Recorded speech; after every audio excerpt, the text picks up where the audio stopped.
for 16 years. You know all the things that we speculated about the FBI, the CIA, and all those three-letter agencies? Well, take a listen for yourself. This is for entertainment and educational purposes only. I was an FBI agent from December 10, 1951, until I retired March the 30th, 1979. At the time of my retirement, I was in charge of most of Southern California. I had over 700 personnel under my command, budget of $22.5 million. I had 16 offices that I was responsible for. I had a fantastic career. In the old days, the FBI was a great organization. Unfortunately, as I said a few moments ago, it's been infiltrated by the satanic cult, Illuminati movement, as well as other agencies like the NSA and the CIA and so forth. And I'll go more into detail on that. I'm not a conspiracy theorist. I'm a conspiracy realist. There is a conspiracy. And I will prove it to you, and I'll document it. Time is very limited. I'll do the best I can in the next hour or so. But go back to Pearl Harbor. Actually, go back further than that. Go back to Pearl Harbor. We knew about Pearl Harbor December the 4th. We were attacked December the 7th. We could have pulled our fleet out of Pearl Harbor. We didn't. I've talked to the naval intelligence officer who intercepted or received that message that the Japanese code had been broken. He passed it up to his superiors. Nothing occurred. After the war, he was subpoenaed by Congress. His superior in the Navy said, don't worry about it. Don't go to the hearing. He didn't. Never heard anything more about it. Jack Kennedy assassination, it's well documented. He was murdered by the mob in Chicago, Sam Giancana's group, and also by the CIA. Jack was going to revamp the CIA. He made his personal goals and aims public within his circles, of course, and he was going to make some major changes. Also, he withheld and aborted the invasion of Cuba, which upset some individuals.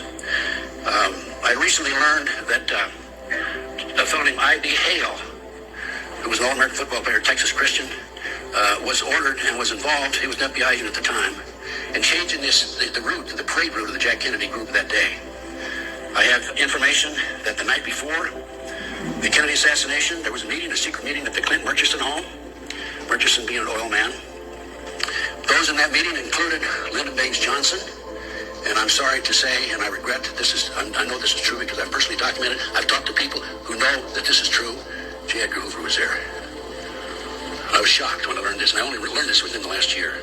And the reason I know is because I talked to the maid that worked in the Murchison home that night. And when Lyndon Johnson came out of that meeting, he said to his girlfriend, Margaret Brown, who wrote a book about this, and I used to have a radio talk show in 97, 98, and I had her on my radio talk show. She said that Johnson told her, after tomorrow, we don't have to worry about that SOB Kennedy. Bobby Kennedy, shot in the kitchen, the Ambassador Hotel, Los Angeles. 5 bullet shots in him. There were 11 shots fired. There were shot supposedly by Saran, and I'm sure he was. Saran was part of it. But Saran's gun would only hold 8 bullets.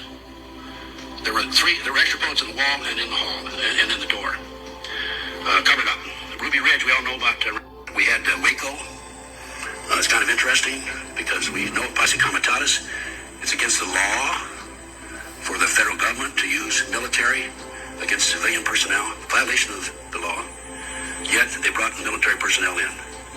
And it's kind of interesting because I know those of you who have looked at the the Waco case, realize that there were 4 BATF agents who were killed in Waco.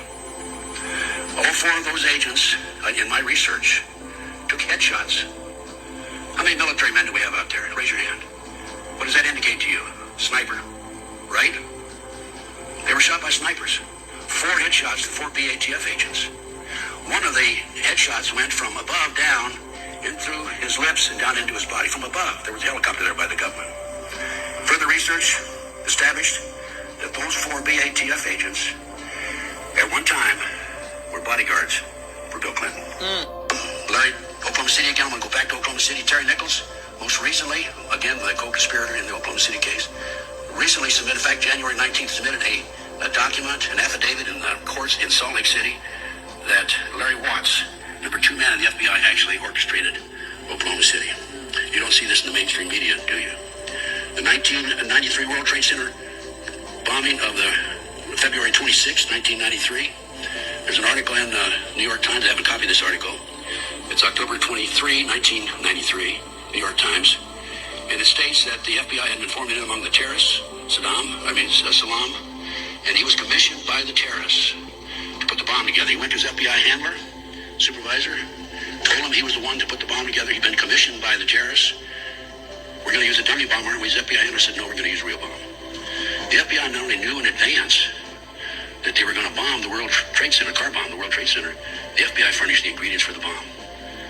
It was in the New York Times, LA Times. Now, what I don't understand is, do not the senators and the congressmen of the United States read those two newspapers? Right? Somebody should have looked into that and conducted an honest investigation. But then, after all, we had 911. Do you think there was an honest investigation there? Absolutely not. Based on 28 years' experience and research, I have determined there are thousands of victims who have been targeted by an illegal U.S. government rogue criminal enterprise that is active 24 hours a day throughout the United States. A network of victims who work with me have reached the same conclusion based on, one, their personal experiences, the people who have come to me; two, the significant number of victims, thousands of them; and three, the extent and intensity of the harassment. I'm talking about micro beams, I'm talking about surveillances, I'm talking about poison gas, everything, the evil that you can think of. It is far too active to be operated and controlled by private enterprise. Private enterprise goals are to achieve financial gain. These operations require extensive financing to operate with no return on the investment.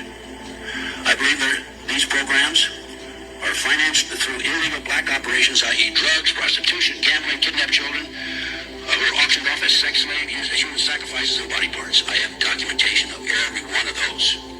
Absolute proof in my reports. By the way, this is a report. Speaking of my reports, this is a book that I put together that lists, and it's also on my website, tedgunderson.com, lists my research. What I'm telling you today is written up in reports and documented. I believe this well-organized, sophisticated operation has a central command located somewhere in the United States with multiple satellite offices scattered throughout the country. This criminal enterprise by this rogue element targets an individual. It is necessary in order to target them, they one, identify the individual; two, outline the reason the victim is targeted; and three, document and identify the weapons and tactics being directed against him or her. Did you catch all that? And to think that a former head of FBI would be lying would be crazy, honestly. See, that's the ultimate form of what you call government, because government means to control your mind control. And literally, they're pointing the finger at you, saying that you're the problem. Meanwhile, they are the ones that are committing all the egregious atrocities. That is the highest level of criminals right there. That is Antichrist. That is Antichrist right there. So yeah, y'all, let me know what y'all think. Like and share this video, please. America must know what the government has been doing. And again, this is for education and entertainment purposes only.